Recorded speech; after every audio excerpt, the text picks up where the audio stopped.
start, Tammy, with the SEC just asked us to make sure that if y'all are applying for credentials for the SEC tournament, to get those in by the end of this week. If you haven't applied and you need to, and you don't have the link, I've sent it out in the past, let me know, I'll get it to you. But we'll open it up for questions for Coach Mulkey. We play at Texas A&M Monday night.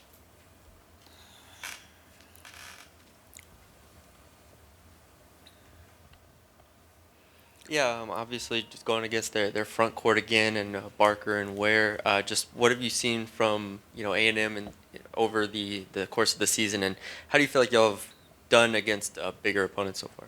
Well, we haven't done the scouting report on them to be in detail. We'll do that tomorrow. We're working on us right now, but I can answer generic questions on what I've observed. They are on, they won their last 2 games. I think Barker got in foul trouble here, so we never got to see her really get going. New coach, they're 5-5 in the league. Going on the road's always tough, and I anticipate that it'll be a typical SEC game. They'll have a good crowd, and we'll have to battle hard, and they're going to play well, and hopefully we can match how they play. And just what has this week been like for y'all, obviously with another bye week? We had a couple days off, and then been working on us. A lot of transition defense drills again, communicating, talking, half-court defense. Can't get enough of that. Just what you would think you would do during a bye week if you're focusing on yourselves. You're working on you in all phases of the game. You almost today have to not scrimmage, but make it to where it's so intense that it's like a game, and going against the dream team and each other, and it's been good. The last bye week helped us tremendously.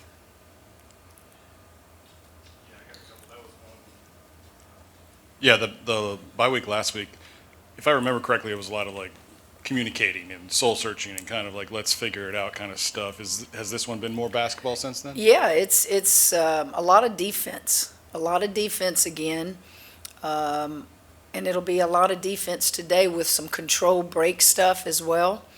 We'll do some things in the film room before we go out there, but we won't do any A&M scouting report or anything until tomorrow, because we don't play until Monday. You talked previously about communicating to POA that you want the POA that has been contributing to the team in the past, right? What have you, and now you seem to be getting that, I guess. What do you like about this, and how can it still evolve?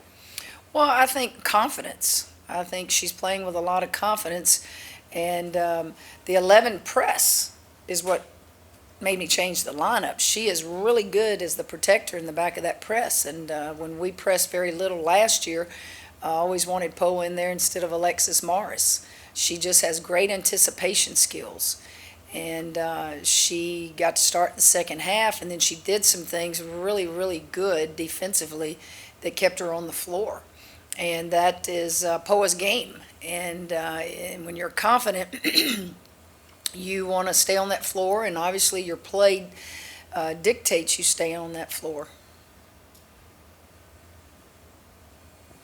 Hey, Kim, just wanted to, Baylor's retiring Brittney Griner's jersey this weekend. Just wanted to get your thoughts on that. It's awesome. That's awesome. I bet it'll be a great environment.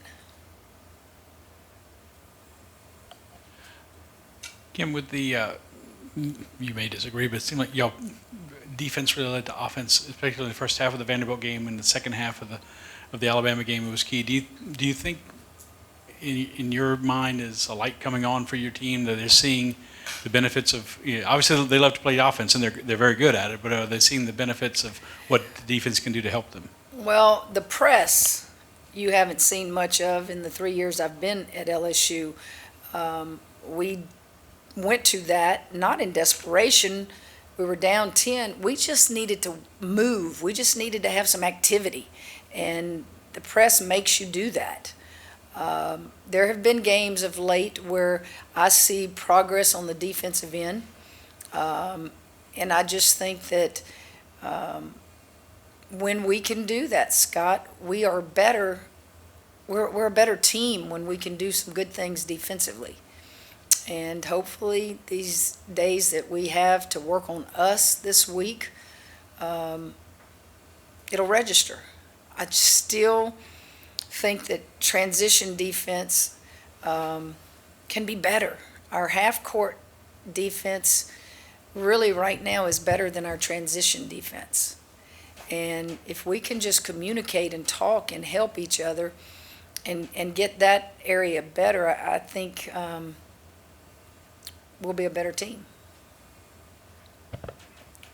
Coach, based on how Poa played last week, would you be open to maybe considering a change to the starting lineup? No. It doesn't matter who starts. I've said that from day one. People get so caught up into starting. Starting means nothing in my world. I want to be in the top 8.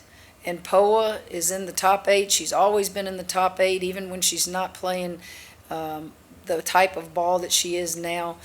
You want to be in the rotation. And it's, you don't just go say, okay, now because you did this, go start and take Haley out. And, that, what purpose does that serve?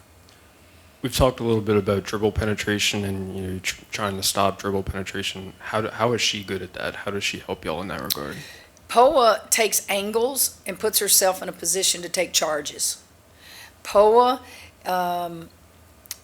she understands from being in the system 2 years now that it's not false energy you have to give, it's smart energy. And she picks the ball up at half court when she's at the point and she channels them to a sideline. When her man gives up the ball, she positions herself where I'm going to be here, I've got your back, I'm going to help you right here if you get beat off dribble penetration. Dribble penetration, I don't care what level you're at, it's hard to guard people one-on-one. I mean, the offense is always, it's kind of like a pitcher. Who's going to win most of the battles, a pitcher or a batter? When you got the ball in your hands and it's just one-on-one basketball, it's tough. You can't guard somebody at this level, at any level, one-on-one anymore. So that's where we have got to get better. We've got to trust each other. We've got to understand how to help a teammate.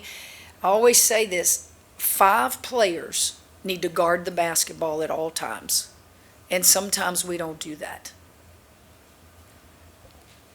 Coach, y'all had an amazing third quarter. The press was a big part of it. How much do you weigh depth and how many players you're playing and how much you want to actually press, just so you have anything left in the tank at the end of a game? Well, I may have stayed a possession or two too long in the press when we cut the lead and we got the deficit smaller. I actually talk to them in the timeout, if I remember, and I make them take ownership. I said, y'all ready to get out of it now? You tired? No, we want to press the rest of the game. And then that type of press, when you see them start breaking it and they get layups at the other end, which happens, then that's when you maybe make a decision. You've done what you needed the press to do, and that's to cut the lead, and then we took the lead. And then we just got on a roll and just kept being very active and just stayed with it. I think about the zone in the first half. That may be the longest I've stayed in a zone since 2005 when we beat LSU. That may be the longest I've ever stayed in a zone, but it worked for 4 or 5 possessions.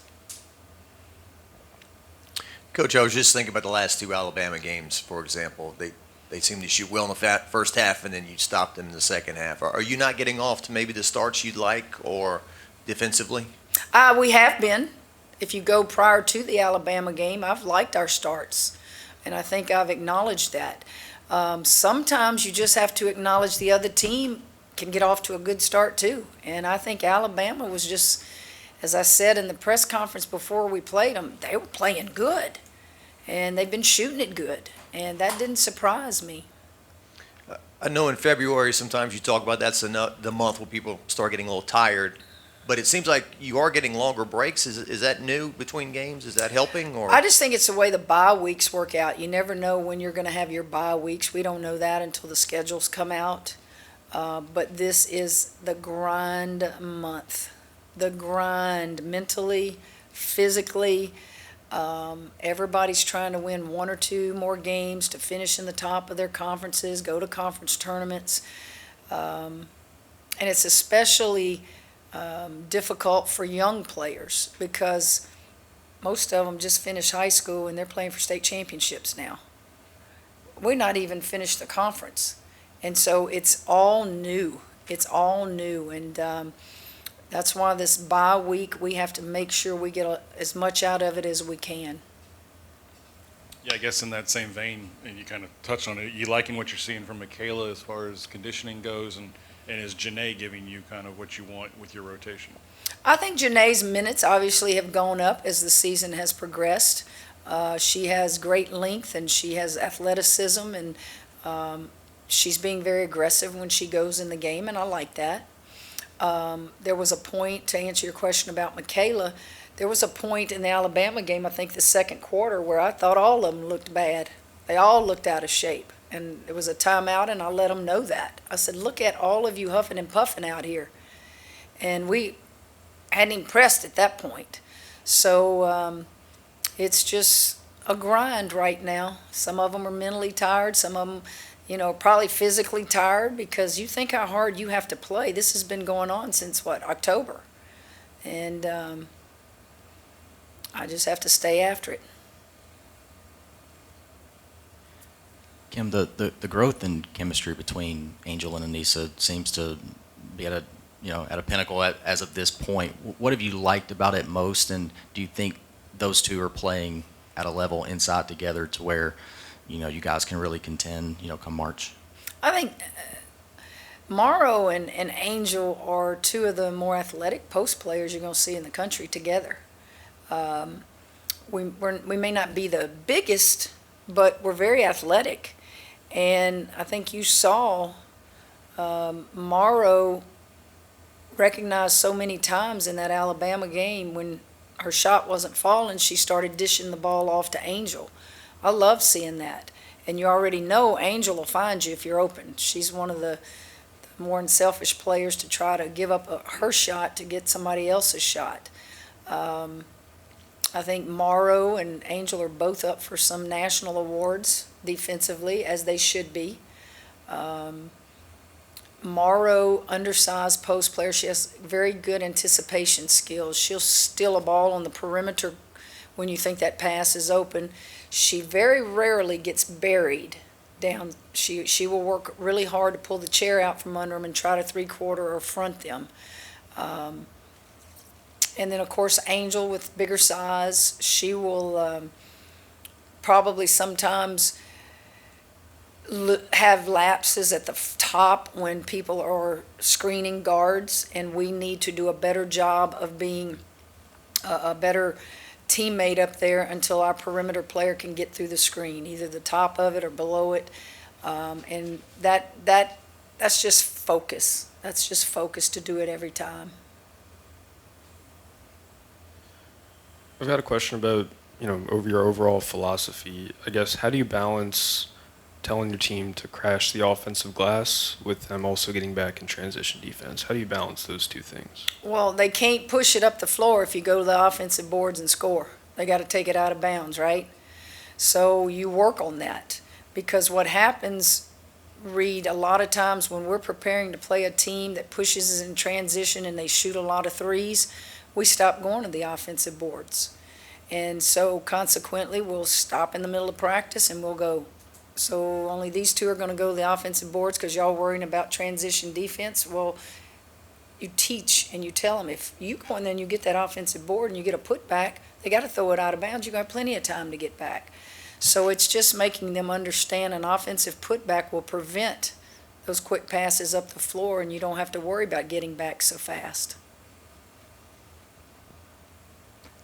Kim, go back to Angel, but maybe you said she's been more unselfish passing the ball instead of, obviously her assist numbers up, but then she can still take over a game like she did Saturday with 27 and 19. How do you see her game has progressed overall this year, and how do you think she's handled even more? I saw she's on the cover of another magazine this week. How do you think she's handled all the attention that's come from last season to this? I don't know about a magazine. I don't keep up with all that. I can't imagine that what she experienced with all that last year is any greater this year than it was last year, and I thought she handled it beautifully. Angel will do what Angel has to do. If it's score a lot of points, she's very willing to do that. If it's get somebody else a shot and pass up a shot because she can and the game allows her to do that, she'll do it. Her career is winding down in college.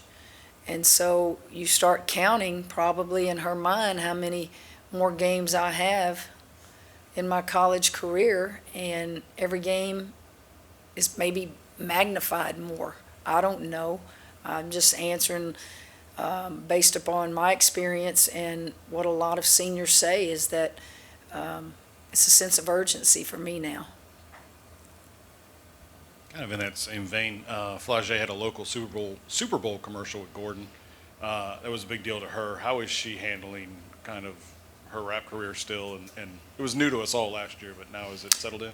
I guess I'll answer that the same way I did Angel. I guess they do great. All I know is I judge them based upon when they're on the floor, and they same old Angels, same old Flau'jae. They're out here to try to do what they did last year. And I didn't see that Super Bowl commercial. I actually got up to go to the bathroom, and they were hollering, "Flau'jae's on it." Well, it was gone by the time I got back in the room. So I'm sure she's still doing the same stuff she's always done. Yeah, Coach, to get the road win over Vanderbilt after losing the last 2 road games, do you feel better about where your team's at going on the road just mentally? Yeah, sure I do. I think I'm right. We're second in the league right now. Is that right? We're not sharing it. We're second in the league. So you've got 5 games. You control your own destiny. Win 5 games, you finish second in the league. So you don't have to depend on other people to win or lose and all that stuff. You've put yourself in a position that if you can't be the champion, I guess the next best place to be is right below the champion in second place. And so I feel good about going on the road. Some people play better on the road. I like being at home with our fans, but I don't find that the road is necessarily an enemy. I think the road is tough, and you have to prepare like you're down 10-0 when the ball's tipped. You're not sleeping in your own bed. It's a different environment, but what do we have? 2 and 3? 3 on the road and 2 here? See how many of these we can win. Any more questions? Thank you. Uh-huh.